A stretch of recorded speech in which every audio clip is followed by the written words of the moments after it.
ఈరోజు ఇక్కడికి వచ్చినటువంటి ప్రజలందరితో మాట్లాడుతున్నాను.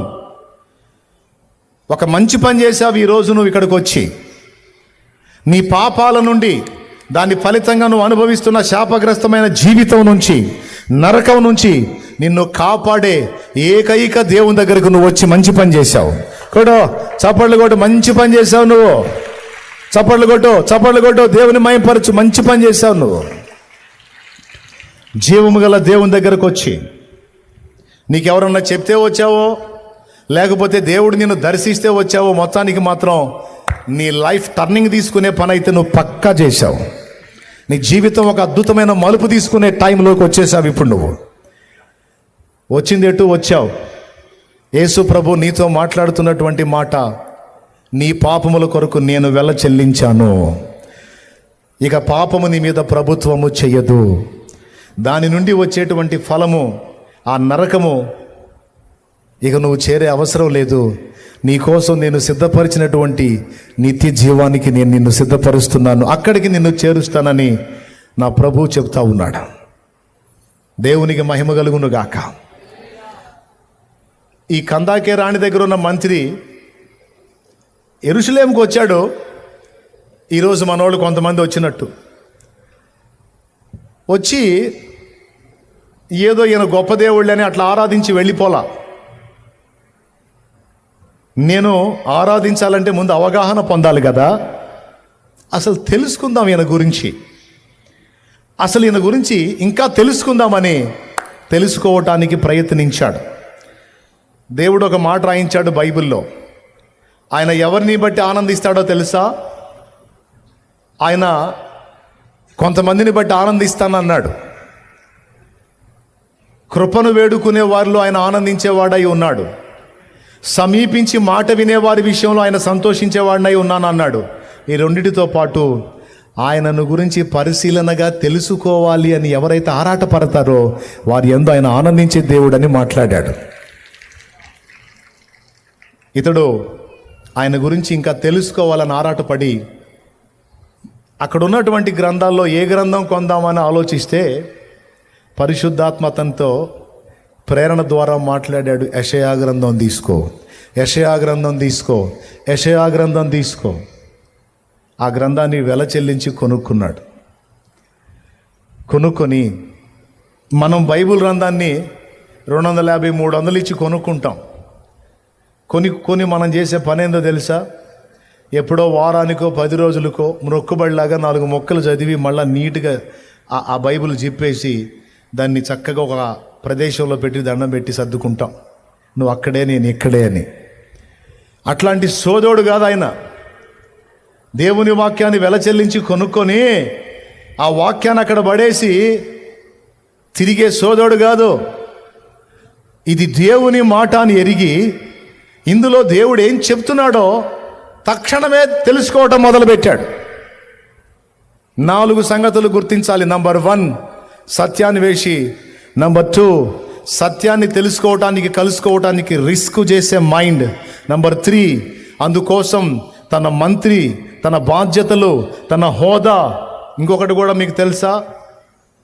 ఒక మంత్రి స్థాయి అధికారి అయి ఉండి ఆయన వెళ్ళి అలాంటి పని చేసి వస్తుంటే తన స్థానిక సమాజంలో తనకి వ్యతిరేకత రావచ్చు, తనకి తిరుగుబాటు రావచ్చు, తనను ఎగతాళి చేయొచ్చు, ఎలాంటి విమర్శలైనా రావచ్చు. అయినా లెక్క చేయలే. అవసరమైతే సమస్తాన్ని, ఆ హోదాని కూడా కోల్పోయినా పర్వాలేదు, నాకు సత్యదేవుడు కావాలి, సృష్టికర్త కావాలి. ఏ చేతులు నన్ను నిర్మించినాయో ఆ వ్యక్తిని నేను తెలుసుకోవాలి. అది కాదు పట్టాల్సిన పిచ్చి, అది కాదు ఎక్కాల్సిన పిచ్చి, అది కాదు రావాల్సింది మన మైండ్కి. అలాంటోడు అతను. 3వది, తను తగ్గించుకుంటాడు. తన హోదాలన్నిటినీ పక్కన పెట్టాడు, తనకు ఎదురయ్యే శోధనలన్నీ పక్కన పెట్టాడు. 3. 4వది, అవగాహన లేకుండా భక్తి చేయడు. ఈరోజు చాలామంది అవగాహన లేకుండా చాలా పనులు చేస్తున్నారు. ప్రార్థన చేస్తున్నావు కదా, ప్రార్థన చేసేటప్పుడు నీకు అవగాహన ఉందా? నేను చేసే ప్రార్థన బాగా వినండి, ఆఫ్ మైండ్తో కాదు, అవగాహనతో చేయాలి. నేను మోకాళ్ళుని ప్రార్థన చేస్తున్నా, నా ప్రార్థన ఖచ్చితంగా నా దేవుడు వింటానని అనేక చోట్ల రాయించాడు. ఈ ప్రార్థన నా ప్రభు దగ్గరికి వెళ్ళటం ఖాయం అనే అవగాహన నీకుందా? నేను నా దేవుడికి చెప్పేటువంటి ఈ ప్రార్థన మనవులన్నీ ఆయన సముఖంలోకి వెళతాయి, జ్ఞాపకార్థంగా వ్రాయబడతాయి. దేవుడు నిర్ణయించిన నిర్ణయకాలమందు నా ప్రార్థనలకు ఖచ్చితంగా జవాబు వచ్చిద్ది అని నేను విశ్వసించాలన్న అవగాహన నీకుందా? అవగాహన లేకుండా ప్రార్థించే వాళ్ళని కొంతమందిని నేను చూశాను. వాళ్ళు ప్రార్థన చేస్తారు, నా దగ్గరకు వచ్చి కూడా ప్రార్థన చేయించుకుంటారు. కళ్ళు మూసి అయ్యో ప్రార్థన చేయి అంటారు. ప్రార్థన చేసిన తర్వాత నా దగ్గరకు వచ్చి ఏమంటారు తెలుసా? అయ్యా అయిద్దంటావా, బాగుపడతానంటావా, ఇంకా స్వస్థత పొందుతానంటావా? నేను కూడా ప్రార్థన చేస్తున్నానయ్యా, నేను కూడా దేవుడిని అడుగుతున్నానయ్యా అంట. అంటే అవగాహన లేదు. ఇది వినబడిద్ది, జవాబు వచ్చిద్ది, కార్యం జరిగిద్దని అవగాహన లేదు. అలా విశ్వాసం నేను కలిగి ఉండాలన్న అవగాహన లేదు. నేను చెప్తున్నా, ప్రార్థించే వ్యక్తికి నిశ్చయత కావాలి. విశ్వాసం ఉన్నోడికి నిశ్చయత ఉంటుంది. నేను ప్రార్థించాను, నా మనవులు నా దేవుని దగ్గరికి వెళ్ళాయి, జవాబు ఖాయం అనే నిశ్చయత విశ్వాసం గల వాడికి ఉంటుంది. ఇది అవగాహనతో ప్రార్థన చేయటం. ఇంకొక అవగాహన కూడా ఉండాలి. నేను ఎవరికి ప్రార్థన చేస్తున్నాను? భూమి ఆకాశములకు సృష్టికర్త అయిన వానికి ప్రార్థన చేస్తున్నాను. ఆయన నిజమైన దేవుడని నాకు అవగాహన ఉంది. ఆయన వినే దేవుడని అవగాహన ఉంది. ప్రార్థించమని చెప్పిన వాడని అవగాహన ఉంది. ప్రార్థనకు జవాబు నేను విశ్వసిస్తే తప్పనిసరిగా నాకు ఇస్తాడన్న అవగాహన నాకుంది అని ఆ గ్రహింపుతో ప్రార్థన చేయడం ఎంత అవసరం. ఏమండి, ఆరాధన చేస్తారు చాలామంది, ఆరాధన చేస్తారు. అవగాహనతోనే ఆరాధన చేస్తున్నారా?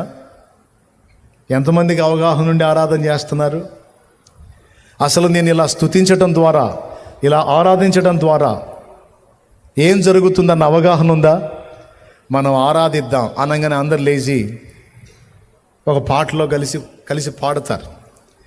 ఈ పాట పాడటం వల్ల ఏం జరిగిద్ది? ఇలా ఆరాధించడం వల్ల ఏం జరిగిద్ది? అసలు నేను ఎందుకు ఆరాధిస్తున్నాను? కారణం ఏంటి?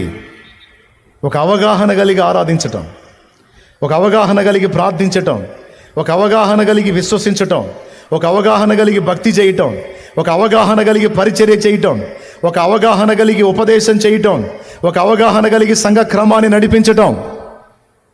ప్రతి దానిలో గ్రహింపు ఉండాలి. సోదరా సోదరులారా, అవగాహన లేకుండా బతుకులు అలా సాగిపోతున్నాయి.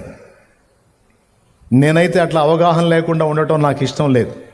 ప్రతి దానిలో నేను అన్ని అవగాహన చేసుకొని ముందుకెళ్ళాలని ఆరాటపడతాను. పరిచర్యలో కూడా, ఉపదేశంలో కూడా, ఏది చేసినా. ఇప్పుడు ఆరాధిస్తున్నానంటే ఎందుకో తెలుసా? కఠినమైన పాపుల్ని మనల్ని పట్టుకొని ఆయన రక్తం చిందించి,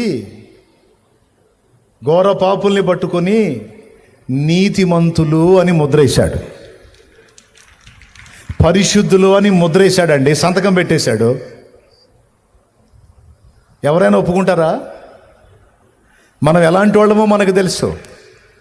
ఘోర పాపుల్ని తన రక్తంతో కడిగి పరిశుద్ధపరిచి ఆయనే ఒక వస్త్రంలాగా మన మీదకి వచ్చేసి మనల్ని కప్పేశాడు. ఇప్పుడు తండ్రి అయిన దేవుని దృష్టిలో మనం ఎలా కనపడతాం తెలుసా? నీతిమంతులము, పరిశుద్ధులంగా కనపడతాం.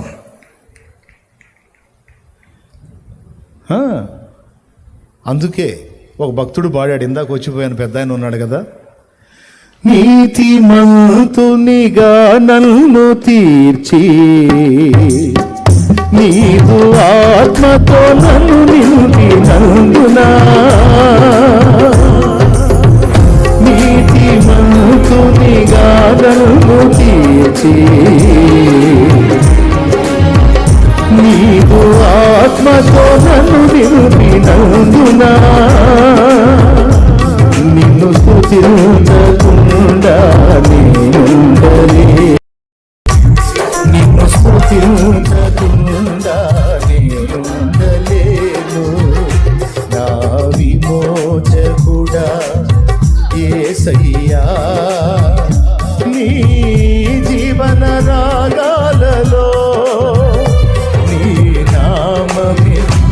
ప్రతిధ్వనించెనే నీ జీవన రాగాలలో, నీ నామమే ప్రతిధ్వనించెనే నా విమోచకుడా యేసయ్యా.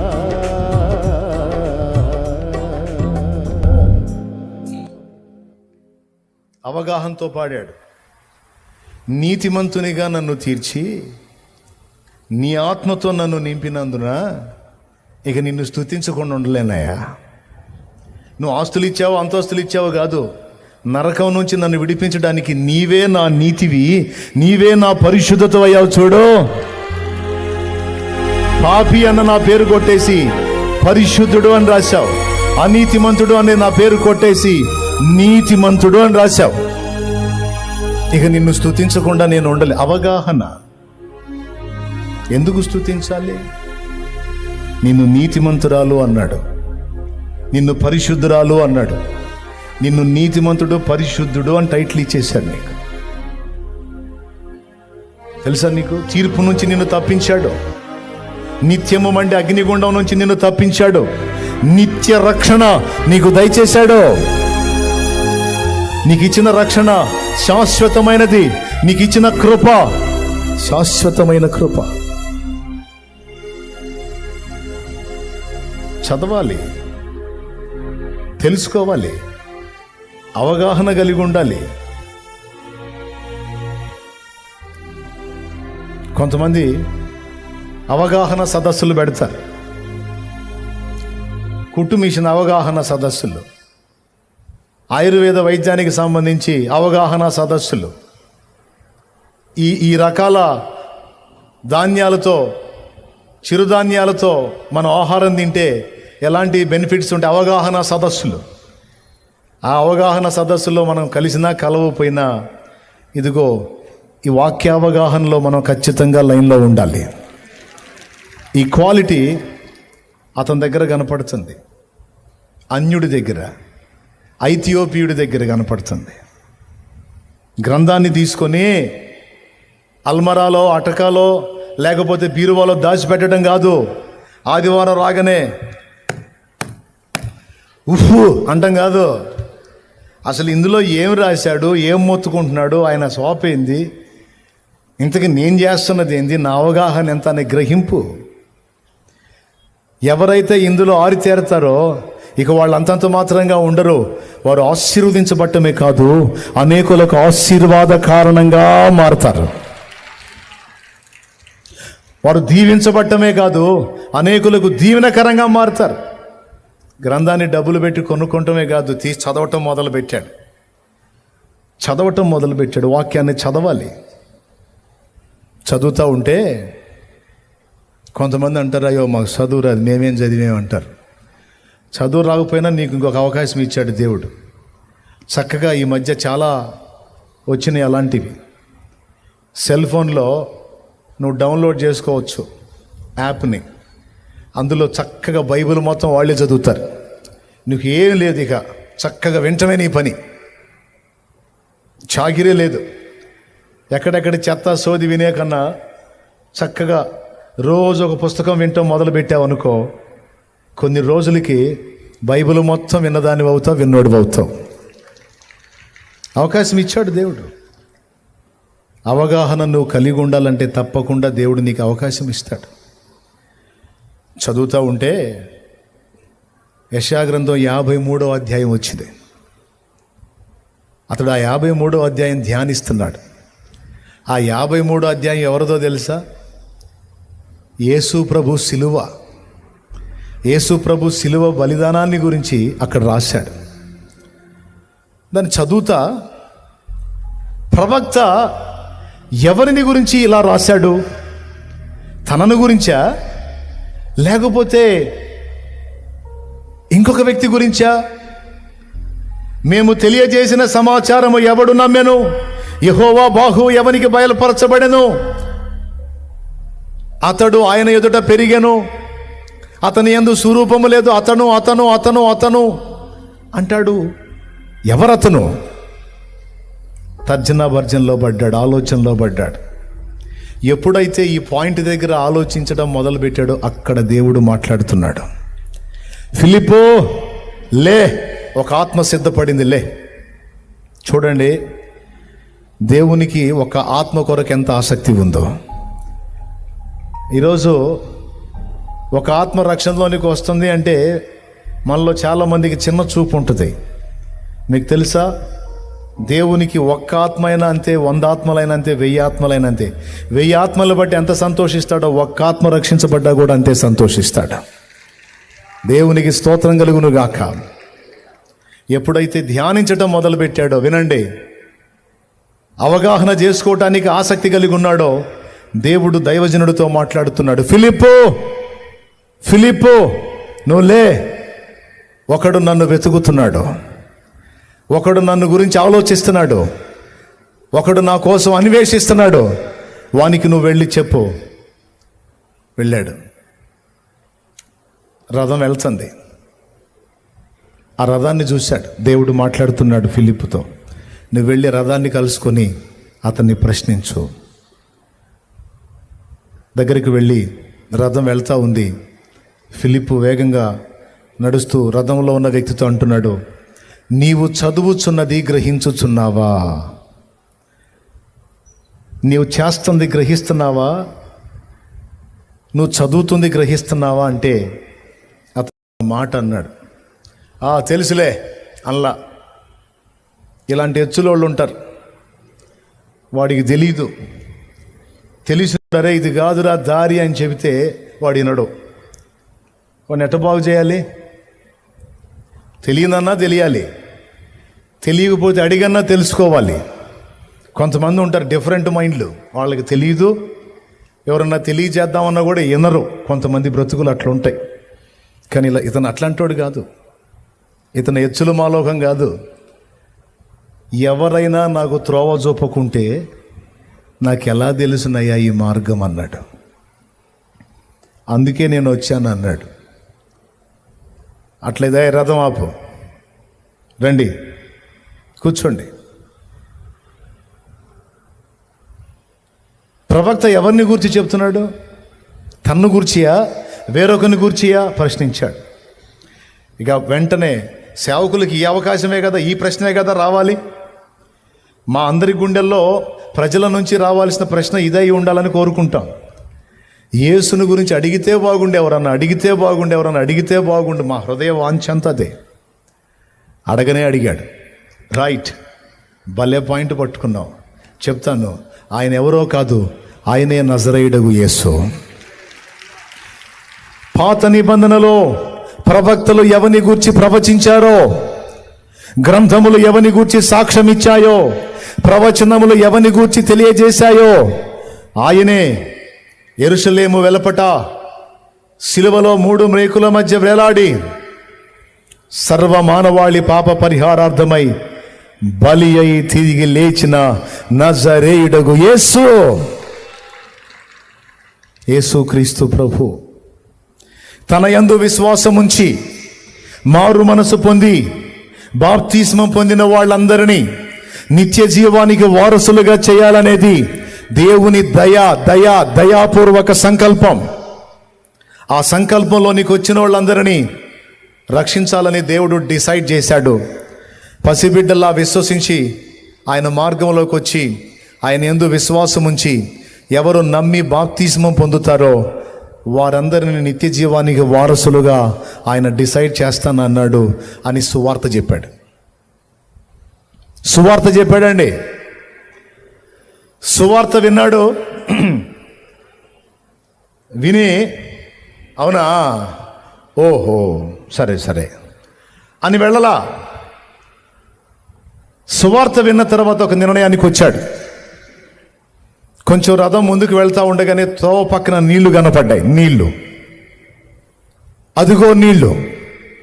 బాయ్, రథం ఆపు, రథం ఆపు, అదిగో నీళ్లు. పొందటానికి నేను సిద్ధంగా ఉన్నాను, పొందడానికి నీళ్లు కూడా ఉన్నాయి. నాకు బాప్తిస్మం ఇవ్వడానికి నువ్వు సిద్ధమేనా అని అడిగాడు. దేవునికి స్తోత్రం కలుగును గాక. చూడండి, దేవుని మాటలు వినటం, విని వాయిదాలు వేసుకుంటా ఇన్స్టాల్మెంట్ పద్ధతుల్లో ఫాలో అవడానికి ట్రై చేయటం ఎంత వెర్రితనం. దేవుని మాట వినబడినప్పుడే మారు మనసు పొందాలి. దేవుని మాట వినబడినప్పుడే తక్షణమే విధేయత చూపాలి. దేవునికి స్తోత్రం కలుగును గాక. వెంటనే విధేయత చూపాడండి, వాయిదాలు ఇలా. ఈరోజు ఇక్కడ కూర్చున్న వాళ్ళందరితో నేను మాట్లాడుతున్నాను. యేసు ప్రభు నిజమైన దేవుడని మీలో చాలామందికి తెలుసు. బాప్తిస్మం పొందిన వాళ్ళు చేతులు ఎత్తండి. థ్యాంక్ యూ, దించండి. నేను ఇంకా బాప్తిస్మం పొందలేదన్నా అన్నోళ్ళు చేతులు ఎత్తండి. నేను ఇంకా పొందలేదు అన్నోళ్ళు చేతులు ఎత్తండి. కదిలించండి చేతులు, అట్లా కదిలించండి, అట్లా కదిలించండి. దేవునికి స్తోత్రం కలుగును గాక. ఈ రాత్రి మిమ్మల్ని ఒక ప్రశ్న వేస్తున్నా. ఈరోజు దేవుని సత్యం నీకు అర్థమైంది. నీ పాపముల నిమిత్తము ప్రభు ప్రాణం పెట్టి తిరిగి లేచాడు.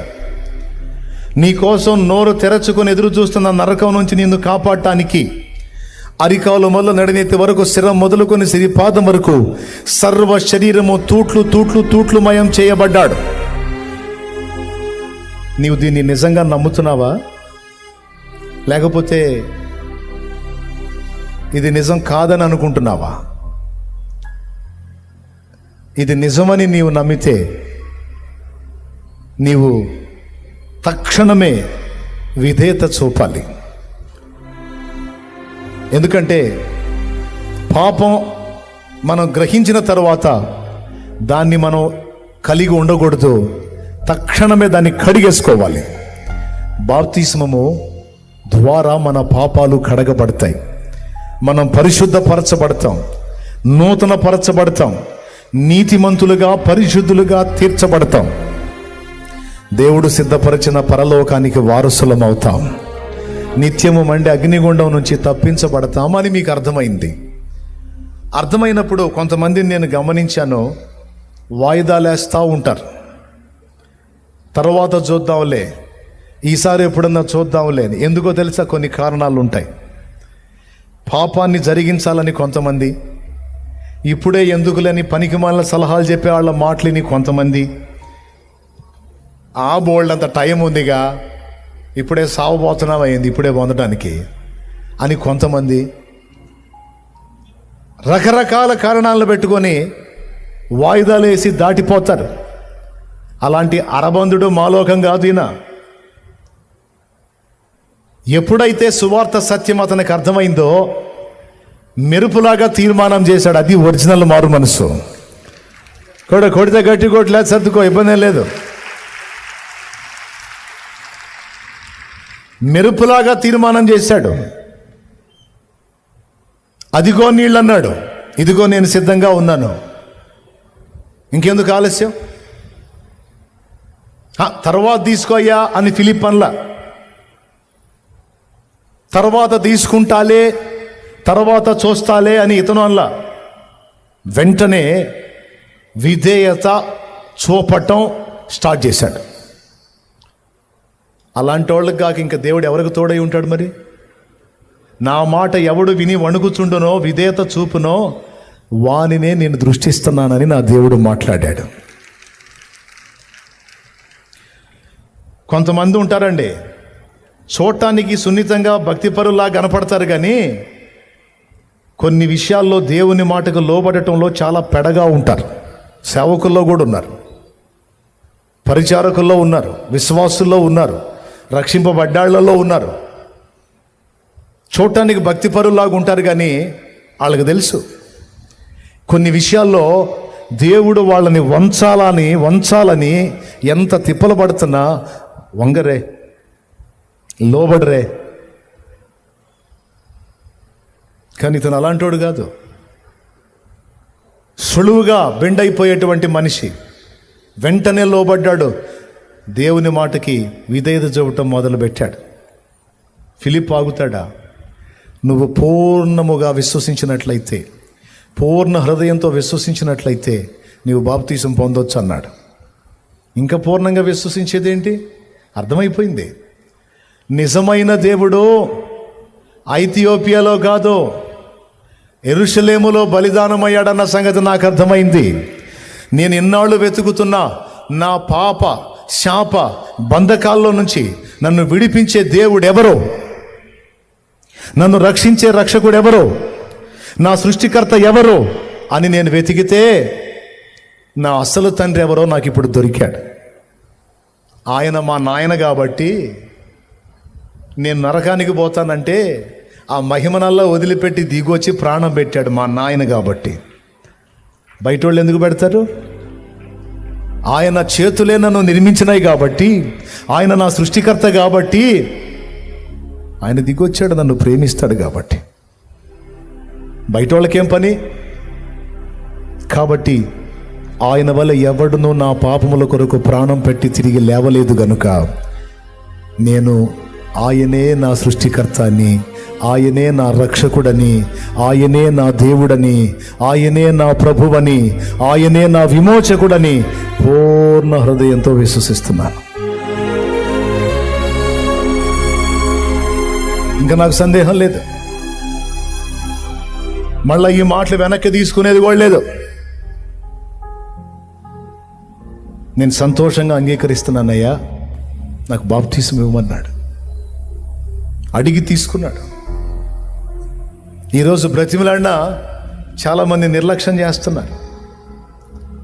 నీకు తెలుసా నీ జీవితం ఎప్పుడు ముగుస్తుందో? తెలీదు. వేసుకున్న వస్త్రానికైనా 6 నెలల గ్యారంటీ ఉందేమో కానీ దీన్ని ధరించిన శరీరానికి 3 రోజుల గ్యారంటీ లేదు. ఆలస్యం ఎందుకు? సత్యం తెలుసుకున్నప్పుడు మారు మనసు పొంది రక్షణ పొంది దేవుని మార్గంలో నడవటానికి ఆలస్యం ఎందుకు? ఈయనే నిజమైన దేవుడు నీ సృష్టికర్తని గ్రహించినప్పుడు ఇంకా మారు మనసు పొంది రక్షణ పొందడానికి ఆలస్యం ఎందుకు? నేను ఇంకా ఆలస్యం చేయను, నేను రక్షణ పొంది సిద్ధపడుతున్నాను.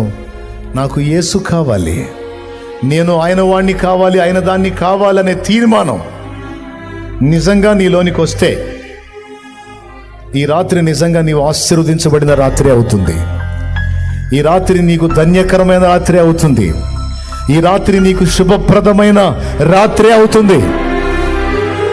ఇక ఆశీర్వాదం అనేది నీ జీవితం ప్రారంభమైన రాత్రి అవుతుంది. రాత్రి శాపము పాపము నిన్ను వదిలిపెట్టే రాత్రి అవుతుంది. రాత్రి నీ తీర్మానం నిజమైందైతే, సరైందైతే ఈ రాత్రి మోకాళ్ళు నీ ప్రార్థన చేసి నీ పాపాలన్నీ ఒప్పుకో, పశ్చాత్తాపడు. ఇంకెప్పుడు ఆ పాప జీవితంలోనికి వెళ్ళకూడదని నేను నిర్ణయించుకున్నాను. ప్రభువా, నన్ను నీ రక్తంతో కడుగు. ఇంతకాలం ఆ పాపం తాలూకు శాపాలు అనుభవిస్తున్నా. మనసులో నెమ్మది లేదు, బ్రతుకులో శాంతి లేదు. చచ్చి నరకానికి నాకొద్దు, నాకు నిత్య జీవం కావాలి. నీతిమంతుల గ్రంథంలో నా పేరు ఉండాలి. నా ప్రభువా, నా యేసయ్య, నువ్వు కావాలనే వచ్చాను. నా కుటుంబం, నేను శాపం నుండి విడుదల పొందాలి, పాపం నుండి విడుదల పొందాలి. నాకు కృపని అయ్యా అని ప్రార్థించి ఈ రాత్రి ప్రార్థనలో ఉండో. నా తండ్రి చిత్తమైతే రేపు పగటి వేళ బాప్తిస్మాల కార్యక్రమం ఏర్పాటు చేస్తాం.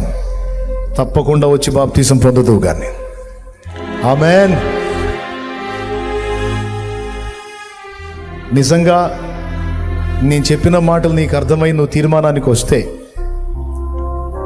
నా జీవితంలో నేను చేసినటువంటి తీర్మానాలు ముచ్చటగా మూడు నా లైఫ్ని టర్న్ చేసినాయి, నా బ్రతుకుని చరితార్థం చేసినాయి. ఆ 3 తీర్మానాలు, ముచ్చటైన 3 తీర్మానాలు. వాటిలో మొట్టమొదటి తీర్మానం ఏంటో తెలుసా? యేసు ప్రభువే నా దేవుడు, యేసు ప్రభువే నా దేవుడు. ఇక యేసు తప్ప నాకు ఇక వేరొక దేవుడు లేడు. నేను నా జీవితాంతం యేసుతోనే ప్రయాణం చేయాలి అని మొదటి తీర్మానం చేశాను. ఇది మొదటి మలుపు. రెండవ తీర్మానం, నా ప్రభు చెప్పిన ప్రతి మాట నేను వినాలి, ఆ మాట చొప్పున నేను అనుసరించి నడవాలి అని డిసైడ్ అయ్యి, అందులో రెండవదిగా ఆయన మారు మనసు పొంది బాప్తిస్మం పొందమని చెప్పాడు గనుక నా పాప జీవితాన్ని విసర్జించి మారు మనసుని ప్రకటించి నాకు ఎప్పుడు ఇస్తారా బాప్తిస్మం అని ఎదురు చూశా. ఎట్టి పరిస్థితుల్లో బాప్తిస్మం పొందాలి అని తీర్మానం చేసుకున్నా. నా ఆశ తీర్చి ఇందాక మీకు కనపడ్డ పెద్ద ఆయన కోటంలో వాక్యం చెప్పినప్పుడు నేను తీర్మానం చేసుకున్నాను, బాప్తిస్మం పొందాలి, ఎట్టి పరిస్థితుల్లో పొందాలి. ఇంకొద్దు ఈ పాడు బతుకు, ఇంకొద్దు నన్ను నేను నాశనం చేసుకునే బతుకు, ఇంకొద్దు నాకు నా కుటుంబానికి శాపం తెచ్చే బతుకొద్దు. నేను నూతన సృష్టిగా మారాలి, నేను క్రొత్త జన్మ అనుభవంలోనికి రావాలి, నేను నూతన పరచబడాలి. నా కుటుంబానికి సత్యం తెలియదు, కనీసం నేనన్నా సత్యంలో నడవాలి, నిలవాలి. అంత కాకపోతే తర్వాత వస్తారు వాళ్ళు నిదానంగా. నేనైతే ముందు నిలబడాలి సత్యంలో అని యేసు ప్రభు నిజదేవుడు అనేది మొదటి తీర్మానం అయితే, ఆయన్నే సేవించాలనేది మొదటి తీర్మానం అయితే, ఆయన అనుగ్రహించే రక్షణ కూడా పొందాలి అనేది నా రెండవ తీర్మానం. మూడవ తీర్మానం ఏంటో తెలుసా? 4 సంవత్సరాలకి నేను రక్షణలోనికి వచ్చిన 4 ఏళ్లకి దేవుడు ఆయన పరిచర్యకు పిలిచినప్పుడు తడవు చేయకుండా వెంటనే దేవుడిచ్చిన సమయం ప్రకారం ఆయన సేవలోనికి ప్రవేశించటం నేను చేసిన 3వ తీర్మానం, 3వ నిర్ణయం. మీకు తెలుసా, ఈ 3 నిర్ణయాలు నా బ్రతుకుని ఈ విధంగా మార్చేశాయి. ఇంకా మీకేం సాక్ష్యం కావాలి? ఇంత ప్రసంగం చేయాలా? నా బ్రతుకే మీకు ప్రసంగం. మీకు మైండ్ సరిగా పనిచేస్తే, మీకు మైండ్ సరిగా పనిచేస్తే నా లైఫే ఒక ప్రసంగం. దేవుని మాటలు ఈ చెవులో విని ఈ చెవులో వదిలేయటం కాదు, దిద్దుబాటు చేసుకోవాలి, మారు మనసు పొందాలి, ప్రభు రక్తమును ఆశ్రయించి పరిశుద్ధపరచబడాలి. రక్షణ పొందిన వాళ్ళకి చెప్తున్నా, రేపే బాప్తిస్మాల కార్యక్రమం ఉంది. ఇక తడవు చేయదు. ఈ రాత్రంతా నువ్వు ప్రార్థన చేసుకో, నీ ఓపిక ఎంత ఉంటే అంత దర్శించు, దేవుని పాదాలను దర్శించు, దేవానను దర్శించమని కేకలు వేయి, దేవానను దర్శించు, నీ రక్తము నా పైన ప్రోక్షించి నీ రక్తముతో నన్ను నిలువెల్లా కడగమని ప్రార్థించు. ఈ రాత్రి తప్పనిసరిగా నా ప్రభు నిన్ను దర్శిస్తాడు. ఆయన రక్తంతో నిన్ను కడిగి శుద్ధి చేసేటువంటి ఘట్టము నీకు జరుగుతుంది. రేపే నీ రక్షణ దినం. దేవునికి స్తోత్రం కలుగును గాక. హల్లెలూయా. ఈరోజు తీర్మానానికి వచ్చిన వాళ్ళు చేతులు ఎత్తండి. ఎట్టి పరిస్థితుల్లో ఇక నేను రక్షింపబడాలని డిసైడ్ అయిపోయానన్నా, నాకు నరకం వద్దు, నిత్య జీవం కావాలి, నాకు యేసు కావాలి, నా బ్రతుకును దిద్దుకోవడానికే వచ్చాను వాళ్ళు చేతులు ఎత్తినవాడు. రైట్, చాలామంది చేతులు ఎత్తారు. ప్రార్థనలో ఉండండి.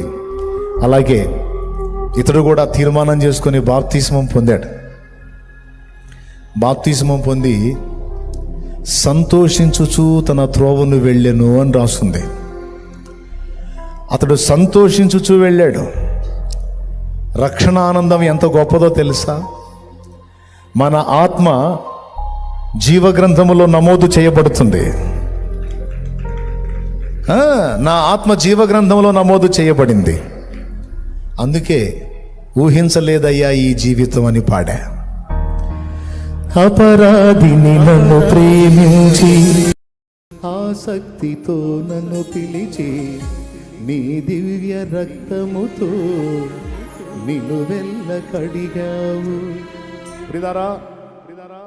మంత్రప్రయోగాలు చేశారు నా కుటుంబం మీద, నీకు తెలుసో తెలియదు. మాంత్రిక విద్యలు చేశారు నా ఫ్యామిలీ మీద. కొన్ని సంవత్సరాలు వేదనను అనుభవించాం, కన్నీళ్ళే అన్నపానాలుగా బతికాం, శాపాన్ని అనుభవించాం, దరిద్రతను అనుభవించాం, కడుపు నిండా తిండి తినలా, కంటి నిండా నిద్రపోలా కొన్ని సంవత్సరాలు ఓ నేర్చాం. కొంతమంది దుర్మార్గులు పనిగట్టుకొని చేసినటువంటి దుష్ట ప్రయోగాల ఫలితం నా కుటుంబం ఒక పక్క పాపాల వల్ల, మరో పక్క దుష్ట ప్రయోగాలు ఫలించి శాపాన్ని అనుభవించాం. ఎప్పుడైతే యేసు రక్తంలో కడగబడ్డామో పాపాలు నాశనమైనాయి, మంత్ర ప్రయోగ తంతులు కూడా సర్వనాశనమై.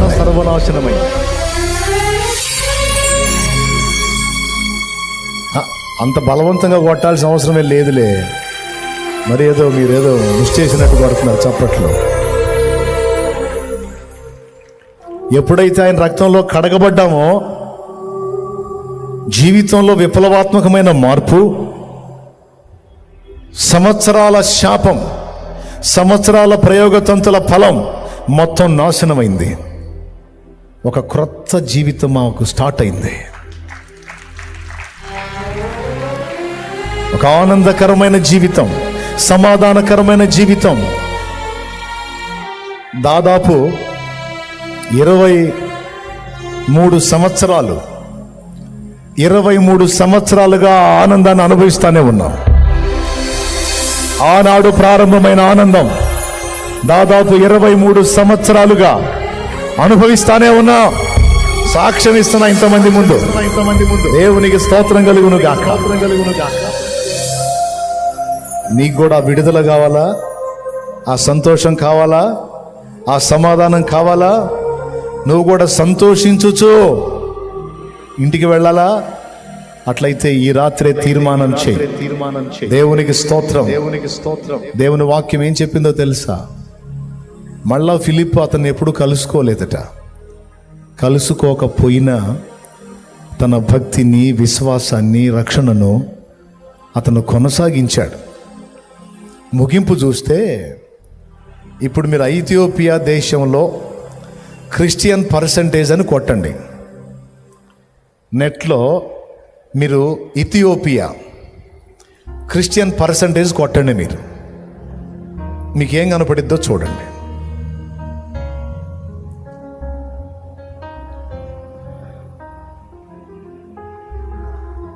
అదిగో ఇథియోపియాలో క్రైస్తవ మతం అత్యంత ప్రాచుర్యం పొందిన మతం. దేవునికి స్తోత్రం కలుగును గాక. అంటే మీకు ఏమర్థమైంది తెలుసా? ఇథియోపియా దేశం ఏ దేశమో తెలుసా? క్రైస్తవ దేశం అని చెప్తున్నాడు అక్కడ. కోటు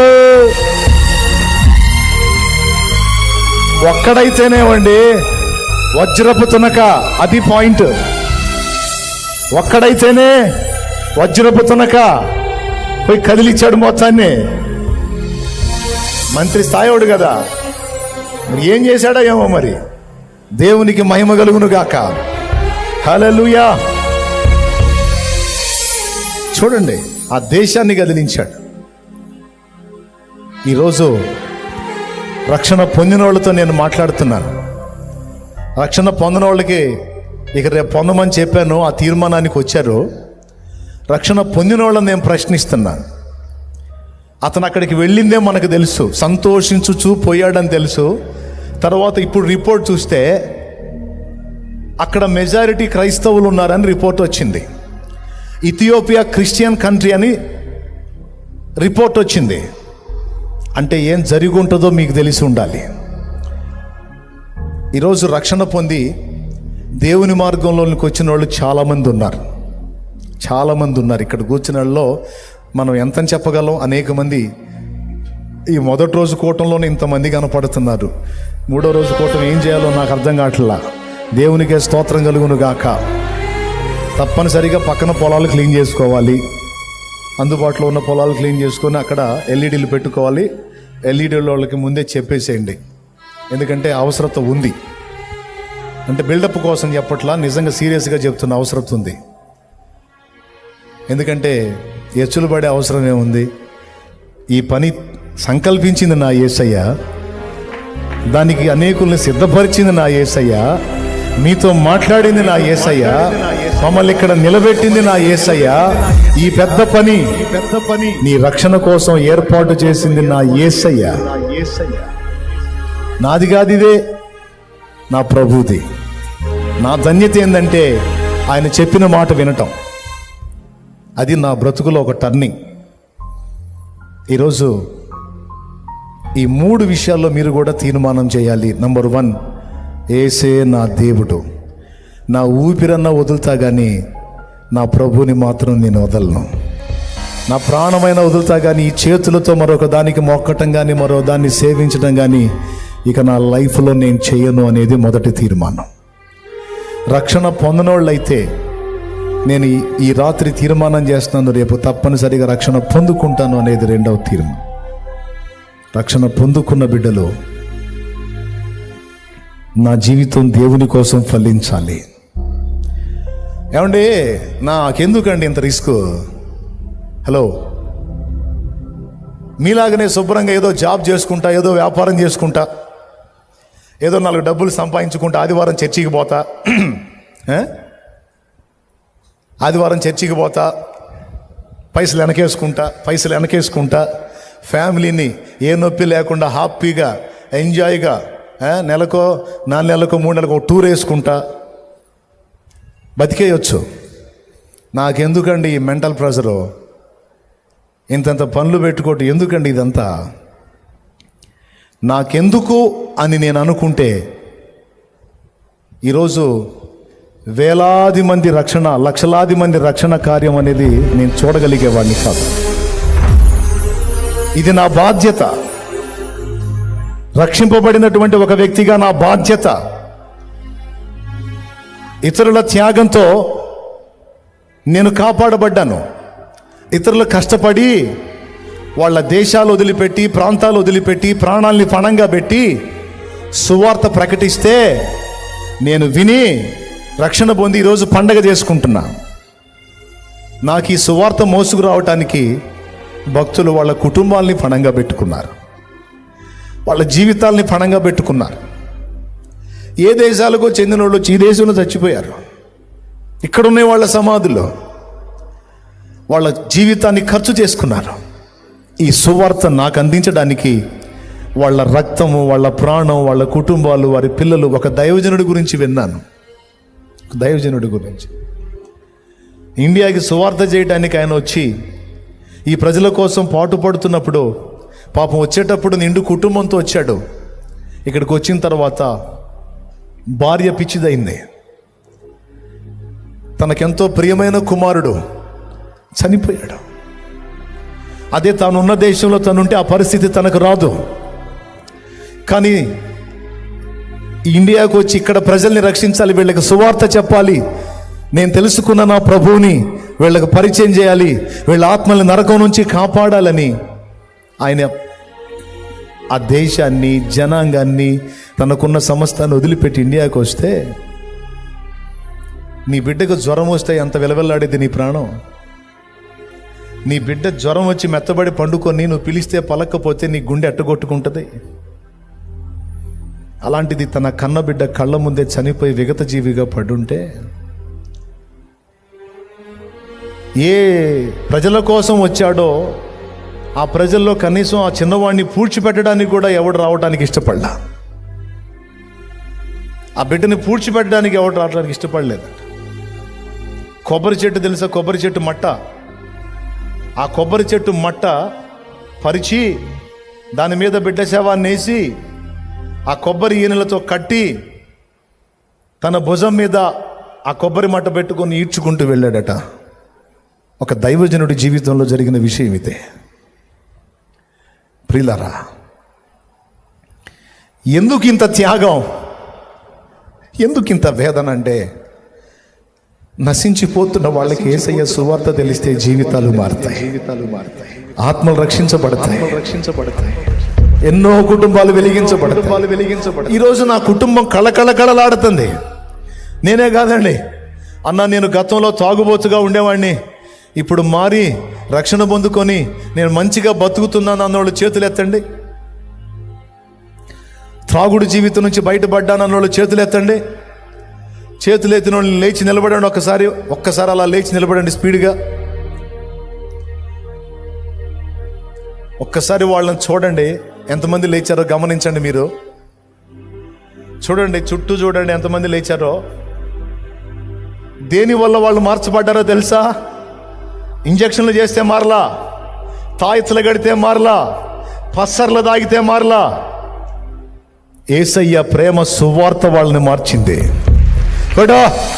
ఫోటో యేసయ్య సత్య సువార్త జీవితాలను మార్చింది. ఈరోజు వాళ్ళ కుటుంబాలు పచ్చగా బతుకుతున్నాయి. కూర్చోండి అన్న. వాళ్ళ చేతుల కష్టార్జితం వాళ్ళ భార్య బిడ్డలు తింటున్నారు, వాళ్ళ తల్లిదండ్రులు తింటున్నారు. ఇది సువార్త ఫలితం కాదా? లేకపోతే ఈ కుటుంబాలన్నీ రక్త కన్నీళ్ళేగా? ఇలాంటి కార్యం వాళ్ళ జీవితాల్లో జరగడానికి కారణం సువార్త వాళ్ళకి అందటం. సువార్త అంటే యేసు ప్రభు చేసినటువంటి కార్యములను గూర్చిన వార్త. ఆ సందేశం అందింది, ధన్యులైపోయారు. ఈరోజు వెలిగించబడ్డారు. దానికోసం ఎవరో ఒకళ్ళ త్యాగం ఉంది.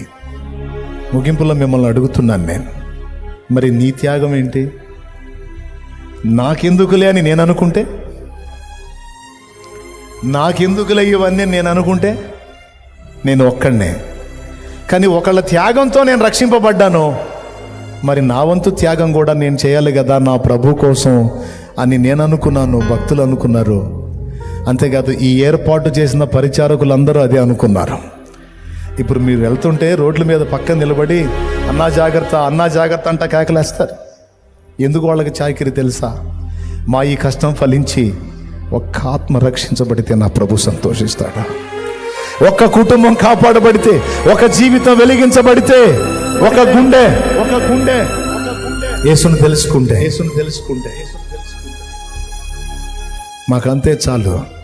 ఒక జీవితం మారితే, ఒక బ్రతుకు మారితే మాకంతే చాలు. ఐథియోపియా వ్యక్తి ఒక్కడే నవ్వుతా పోయాడు సంతోషంగా. పోయి ఏం చేశాడో ఊహించండి. మరి నువ్వేం చేయాలి? దేశాన్ని గదిలించకపోయినా, రాష్ట్రాన్ని గదిలించకపోయినా, పట్టణాలను గదిలించకపోయినా, కనీసం నువ్వు ఉన్న సమాజంలో ఒక ఉద్యమానికి నువ్వు నాంది పలకొచ్చు కదా. కనీసం కొంతైనా నువ్వు దేవుని పని చేయొచ్చు కదా. కనీసం కొంతైనా నువ్వు దేవుని సేవలో వాడబడొచ్చు కదా. స్వార్థపరుడా, నీ రక్షణ మాత్రం నువ్వు చూసుకొని స్వార్థపరురాలా, నీ బ్రతుకు, నీ బిడ్డల బ్రతుకు మాత్రం నువ్వు చూసుకొని ఇతరులకు దేవుని సువార్తను పరిచయం చేసే పని చేయకుండా, నీ బాధ్యతను నువ్వు నెరవేర్చకుండా నిద్రమత్తురాలివై, స్వార్థపరురాలివై బతుకుతున్నావా? సిగ్గుగా లేదా నీకు? నీ నోటి నుండి కనీసం 10 మందికి, ఒక 20 మందికి సువార్తను అందించిన చరిత్ర నీకుందా? దేవుడు నీకు ఇచ్చిన అవకాశాలు వినియోగించుకొని ప్రభువుని గురించి నలుగురికి చాటించిన చరిత్ర నీకుందా? లేకపోతే ఈ రాత్రి ఏడు దేవుని పాదాల దగ్గర పడి ఎంతో మంది త్యాగం సువార్త మోసుకొచ్చారు. నీ త్యాగం నా రక్షణ ఆధారం. మరి నా త్యాగం ఏది ప్రభు? నేను చేసింది ఏది ప్రభు? స్వార్థపరులు చాలామంది ఉన్నారండి, స్వార్థంగా బతుకుతున్నారు. వాళ్ళ వరకు రక్షణ పొందారు, వాళ్ళ కుటుంబాలు రక్షించబడ్డాయి, ఇంకెవడెట చేస్తే మనకి ఎందుకులే అని బతికేస్తున్నారు. ఇలాంటి పరిస్థితుల్లోంచి మనం మార్పు చెందాలి. ఇలాంటి పరిస్థితుల్లో నుంచి మనం రూపాంతరం చెందాలి. మనం సరిచేయబడాలి. దిద్దుకుందాం. మీ అప్పులు తీరతాయి, మీ బాధలు పోతాయి, మీ రోగాలు పోతాయి, మీకు ఉద్యోగాలు వస్తాయి, మీ సమస్యలు తీరుస్తాడు. ఈ చెప్పకుండా ఈ మాట చెప్తున్నాడు ఏందని అనుకుంటున్నారా? దేవుని వాక్యమే నేను చెప్పింది. మొదట ఆయన నీతిని, రాజ్యమును వెదకండి, పిదప అన్నీ నీకు ఇస్తానన్నాడు ఆయన.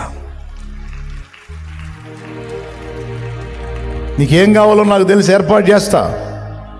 మొదట ఆయన నీతిని, రాజ్యాన్ని వెతకాలి.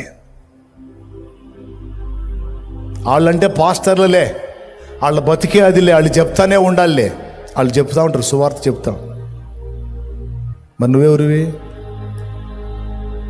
నువ్వు విశ్వాసివి, నువ్వు చెప్పవా? పాస్టర్ల బతుకదే, వాళ్ళు చెప్పుకుంటా ఉండాలా? ఇతరుల త్యాగంతో నీ దగ్గరికి సువార్త వచ్చింది. మరి నీ త్యాగం ఏది? నేను ఉండలేకపోయా. ముందు నా సమాజానికి మొదలుపెట్టి చెప్పా, నా కుటుంబానికి, బంధుమిత్రులకి ఎవరు వచ్చినా, ఏ అవకాశం అందించినా ఆ అందిపుచ్చుకున్న అవకాశాన్ని ఉపయోగించుకొని వాళ్ళకి దేవుని మాటలు అందించడానికి కష్టపడ్డా. నా ప్రయాస ఫలించి నా దేవుడు ఎంతోమందిని రక్షణలోకి నడిపించాడు.